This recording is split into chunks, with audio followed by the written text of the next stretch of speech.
Hi there, and welcome again to the Explaining History podcast.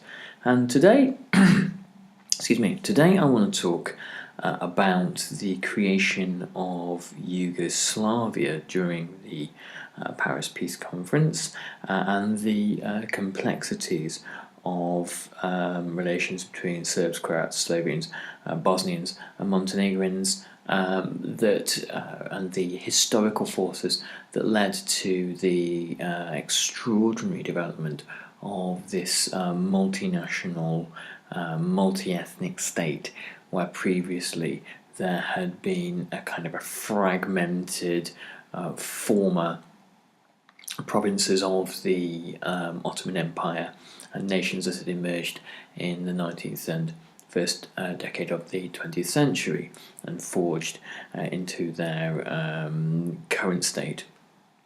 But in 1919, by obviously the experience of the First World War.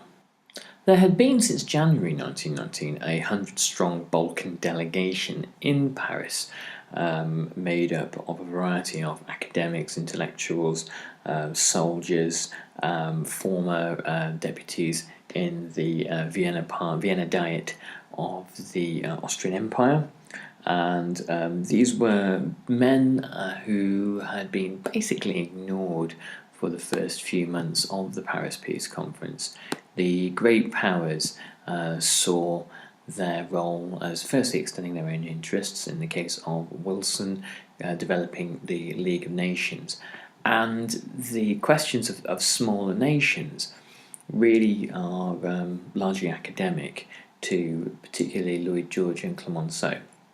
When you look at states like Poland and Czechoslovakia, they are of interest to the delegates, or to Lloyd George and Clemenceau particularly, because there is the means of creating this cordon sanitaire around the Soviet Union, around the new Bolshevik state, soon to be called the Soviet Union, and between the new Bolshevik state in Russia and Germany, to prevent either from meeting up and being able to have a shared border, such were the suspicions about both. That having two relatively democratic states allied with a generally quite a liberal democratic capitalist and Western, therefore, outlook in Central Europe was immensely strategically important, particularly as far as Clemenceau went. This interest didn't extend as far as Yugoslavia, and so even though the war had begun in the Balkans with the assassination of the Archduke Franz Ferdinand in Sarajevo, the actual fate of the Balkans seems, but in the eyes of Lloyd George and Clemenceau and Wilson, to be a secondary issue. There were delegates from the Balkans who had fought on different sides during the First World War. Some had fought for the Austro-Hungarian Empire, others had fought for Serbia, and of course the delegation was enormously religiously divided. There were Muslim delegates, Catholic delegates, Orthodox delegates, and then there was a wide variety of political persuasions, from monarchists to socialists to other radical nationalist persuasions, and so managing to steer all of these disparate groups towards one unified nation state, more multinational nation state, was going to be extremely difficult. And the fact that this is achieved at all is one of the truly astonishing achievements of the Paris Peace Conference. And then, really, the longevity of Yugoslavia, having survived a Second World War and surviving all the way up to the 1990s, again, is really, people look up exclusively on the breakup of Yugoslavia at the end of the Cold War. And the reality is that actually the longevity of stability in Yugoslavia throughout the 20th century has been quite an achievement.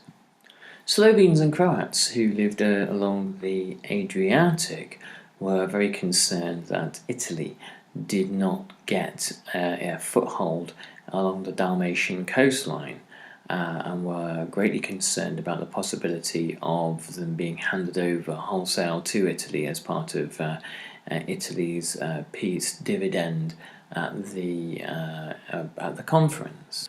The Serbs thought that handing Dalmatia over to Italy might benefit Serbia in the long run, and allow the Serbs to access larger chunks of territory if a Yugoslav superstate eventually didn't emerge. For a long period of time, the proposed and planned new state didn't have a name, though there was dispute over the name, and eventually the union of, or the state of, the Southern Slavs, or Yugoslavia, is decided upon. One of the fallacies about the Paris Peace Conference, and I think we looked at this when we discussed the creation of Poland, was that the conference doesn't really create any Central or Eastern European countries, and it certainly doesn't create Yugoslavia. It really ratifies the existence and recognises the existence of Yugoslavia. The actual negotiation, the actual discussions that were had happen between Yugoslavs or between Balkan peoples long before they are presented to the Supreme Council. The casting vote really at the Paris Peace Conference comes when the Allied powers decide how to respond to this new nation building project. Will they undermine it economically? Will they encourage other states to gobble up the territory that has been earmarked for Yugoslavia? Will Italy be given the Dalmatian coastline and Fiume, for example? These were the ways in which the Allied powers could undermine and prevent a Yugoslavia emerging if they chose to. And so that was what really the nature of the negotiation was about. It was about aligning nationalist projects with the interests of great powers and making sure that those neatly dovetailed together. Italy, of course, is the main obstacle to the creation of a Yugoslav state.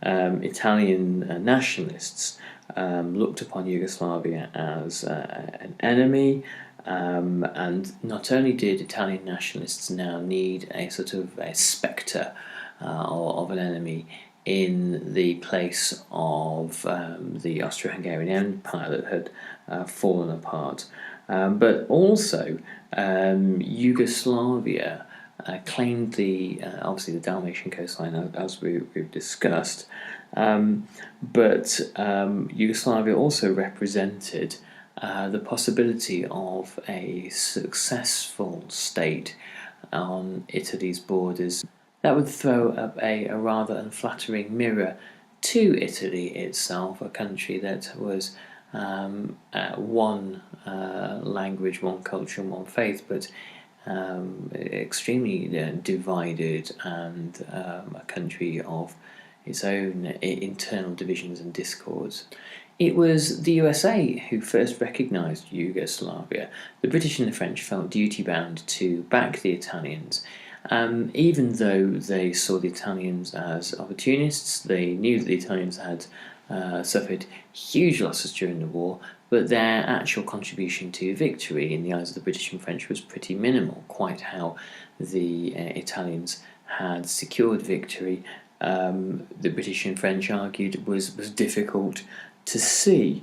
And the antipathy that America had for Italy, and had also for Italian ambitions, for Italy's desire to hoover up these kind of Irredenta lands to the east, was clear.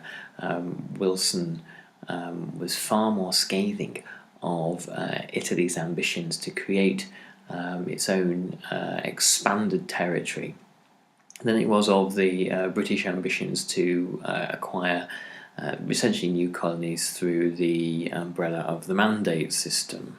The crunch time for Italian relations with the other powers came in June 1919 when the Allied powers finally recognised the new state of Yugoslavia. And this decision constituted really a direct rejection of Italian ambitions. Now, the head of the delegation, Nikola Pašić, who had previously been the Prime Minister of Serbia, a man in his 70s who was imbued in the Serbian national folk spirit and culture, the kind of resurgent Serbian nationalism that had emerged in the years prior to the First World War. He was clocked right away by Lloyd George as being a kind of a powerful and crafty political operator. Lloyd George asked when they first met whether Serbs and Croats spoke the same language.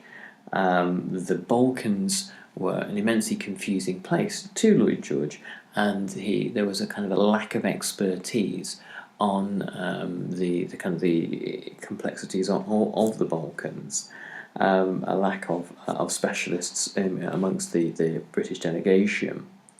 It was generally known that, or believed by Lloyd George, that the Balkans were a very dangerous place, somewhere where you tread carefully, somewhere where all sorts of unexpected things politically and diplomatically can happen if you're unwary, and that constantly from the 19th century onwards the Balkans have been a source of potential warfare. Pašić had grown up in Serbia following the independence from the Ottoman Empire, but had really existed within the empire's shadow as the Ottomans retreated from the Balkans. And the effect on an entire generation of men like Pašić was to arm them with a kind of a cunning and a wariness that perhaps other politicians didn't have.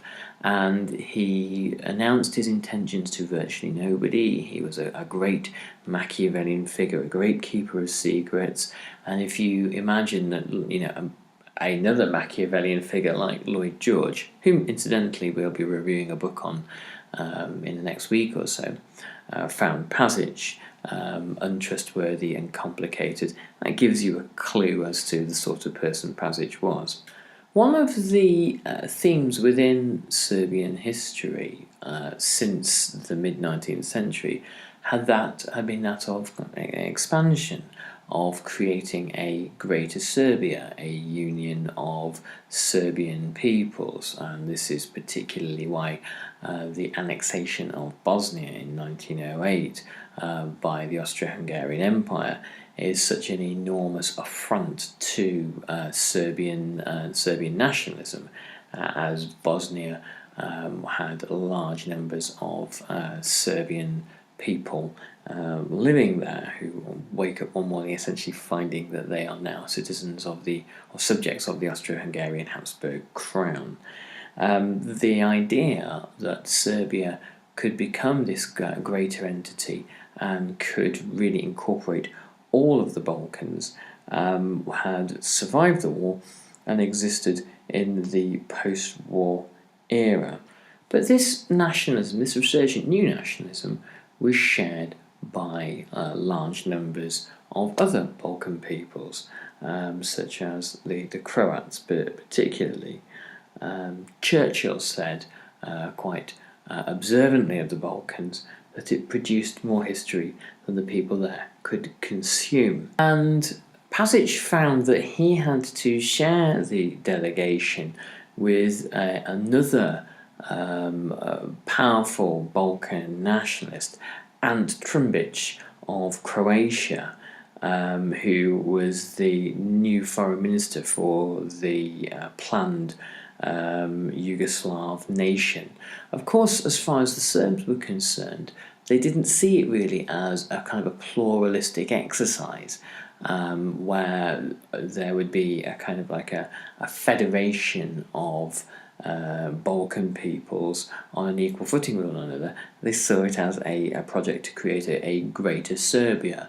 And much in the same way that for much of its history, the United Kingdom really has been seen by English politicians as a kind of in some ways a kind of a greater England, and the Anglification of Celtic parts of the United Kingdom has been seen as kind of a fairly natural and normal process from a kind of an ethnocentric, sort of Anglocentric perspective. This perhaps is something that inevitably happens when you have larger, more powerful, dominant groups in a kind of a federation of nationalities. Trumbic had a very interesting historical kind of perspective on the creation of Yugoslavia. He had worked for many years to create a Yugoslav state, and he had been a subject, as a Croat, he'd been a subject of the Austro-Hungarians, whereas obviously Serbs had been dominated by the Ottomans. The view that Croats had of the Serbs was in many ways poor and fortunate. They had been dominated by this kind of barbaric Asiatic peoples, and instead of living and operating in the heart of European civilization, the Austro-Hungarian Empire, by and large, as Christopher Clark points out in his book Sleepwalkers, a very well managed and very prosperous and very efficient imperial polity, who had kind of an advanced process of administration and politics.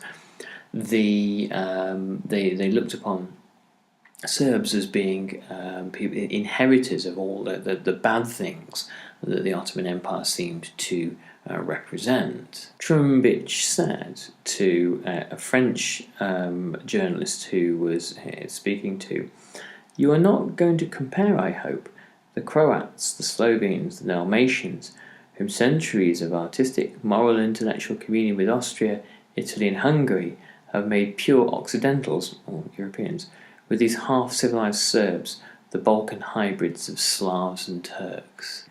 Trumbic's view from 1914 onwards had begun to change, however. His affinity towards the Austro-Hungarian Empire had been in steep decline, and in 1915 he had spoken out in the company of various co-collaborators on the need to create a Yugoslavia, and he set up the Yugoslav National Committee in London as exiles during the war, believing that the Austro-Hungarian Empire was finished anyway, and the war would present an ideal historical opportunity for this to happen in.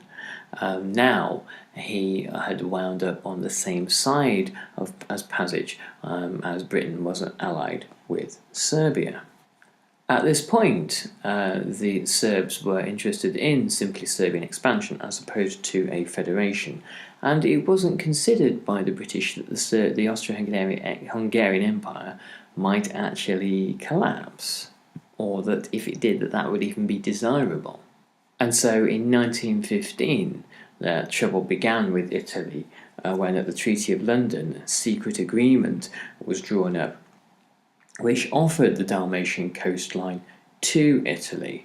And it was this offer that was refuted by America. When America came into the war, America said, we're not a full ally of the British and French, so we're not bound by the agreements that they have come up with in the past.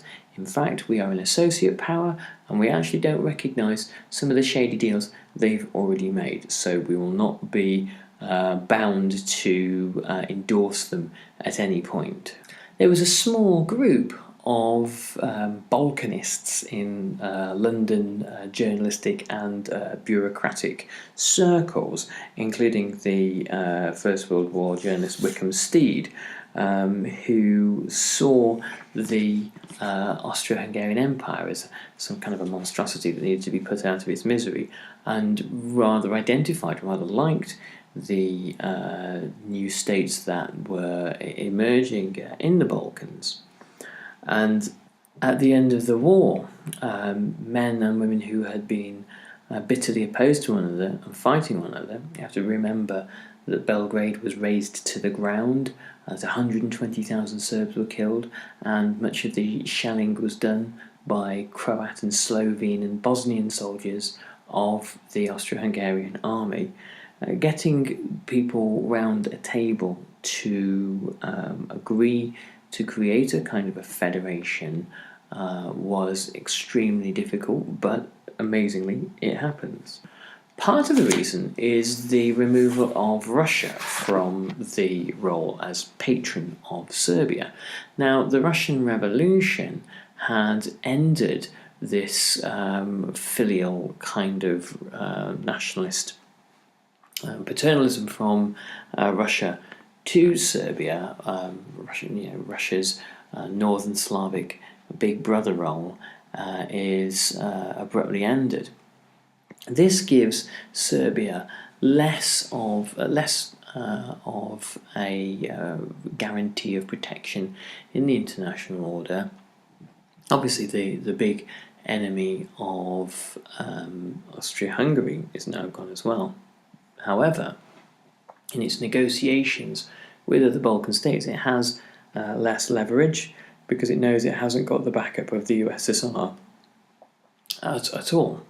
And so this makes the idea of a federation, which it believes it can dominate, more attractive. It probably isn't going to be able to call itself Greater Serbia, but Yugoslavia has quite a ring to it, and this now might be the way in which these nationalist dreams are actually realised. And looking at the objections of Italy, it was easier for people like Trumbic and Pazic to see that the Italians carried very little weight with the British and French, and could eventually be outmanoeuvred as the Allied powers had a great deal of antipathy towards the Italians, and also had little knowledge of the workings of the Balkans, and this could be played to the negotiators' advantage. We'll continue with this topic in due course.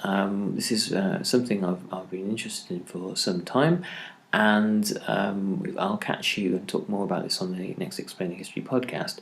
You guys can pop by our Facebook page, say hi. There's a Facebook group, I beg your pardon.